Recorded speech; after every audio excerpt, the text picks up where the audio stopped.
the lineup has been, there's some intrigue here. Like the fact that Riley Nash has been inserted on the third line when he was acquired, it didn't get a lot of play because Nick Foligno had been acquired the day before. Right. And it was more about the Foligno show, and there were other things going on in the league, and I understand that. But I remember thinking at that point, like, this wasn't just about a cap scene. Like, they're playing him. They like him. They want him. And I figured, though, he'd be on the fourth line. When we did our mock-up lineups a couple of weeks ago, I had Thornton, Nash, Spez on the fourth line. I did not have Nash on the third line. What sticks out to me, it doesn't matter now because there's no salary cap, but it says something about how they feel about Alex Kerfoot. The fact that when the going gets tough and it's go time here, it's like you're on the wing now. So that's how they see him, as getting the most out of him.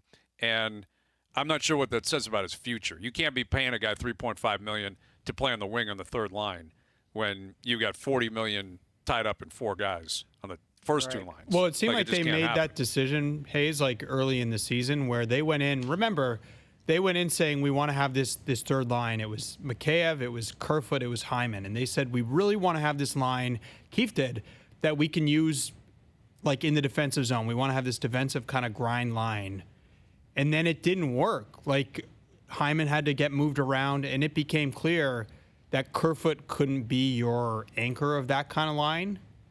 And he was useful in other different ways, and he played some center. But it was really clear early in the year that was something Sheldon Keefe wanted, and Pierre Engvall was not going to be that guy, and Adam Brooks isn't going to be that guy. And they faced Riley Nash. Like, they saw him last year, and they saw how Tortorella used him and, like, buried him in the defensive zone. He can kill penalties. He can, they can use him to win draws on the penalty kill. He just has more versatility than what they had. So a bigger to me, body, it makes sense. too. And he's a bigger body. And he's very experienced, effective right? defensively. Yeah. That's the thing. I agree. Like, Riley Nash, basically, they said, like, that's the upgrade in that position. You're right, Hayes. It flew under the radar, and to the point where We had I'm a big embarrassed to story say at the this. Athletic. Sorry. Oh, yeah? You had a big story? Deep. We I'm go sure you hard did. on that. I missed that one. I missed that one. But what I'm saying is, I didn't have him on my playoff roster, but I missed him. Like, I forgot about him. That's how under the radar. That's on me. But it clearly makes sense. Like, I think Engvall is a filler. I did have Galchenyuk in my lineup, but I can see how they feel that their depth, like with Hyman up, there's no room for him. If you're going to play Hyman in the top 6 with Matthews and Marner and Foligno in that second line, then I don't see why Galchenyuk would be in your lineup. No, I don't think he will be unless one of those guys comes out, because clearly what Sheldon Keefe is doing here, and why they went out and got Foligno, and there's been some debate recently because of the way Hall played, and even at the trade deadline, is it more Hall or is it more Foligno?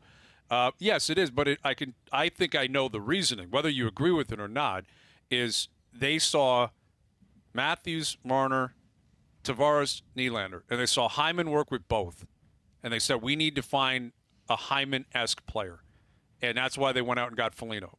Taylor Hall is not that guy. It doesn't mean Hall isn't effective. He's been very effective in Boston, but that is why they chose Foligno, and clearly what Keefe is trying to do here from a philosophy standpoint and a building your lineup standpoint is it's actually a throwback to the Burke days. It's top 6, bottom 6, where like the top 6 is going to play a ton, and the offense is going to be driven. They're going to try to get matchups. They're going to start in the offensive zone. The third line is basically a shutdown line and a line where they're going to be starting in their own zone a ton. And then the fourth line is like the character and tangible veteran and inspiration line, right, of Thornton. That's a good name for it, Hayes. And Simmons. Inspiration line. I like it. That's it. Take it. Copyright. You can pay me for it. Or hook me up with a free subscription. One of the two. Because I've been paying for so long. But that's what it is. It's almost like 2 fourth lines, them. really, or 2 third lines, whatever you want to look at it. Yes, it effectively is. And that's why it is top 6, bottom 6. Like, the top 2 lines are built similarly. In terms of you got Hyman and Foligno who play a role. You got Matthews, Tavares. You got Marner and Nylander. That's how they've defined the lines.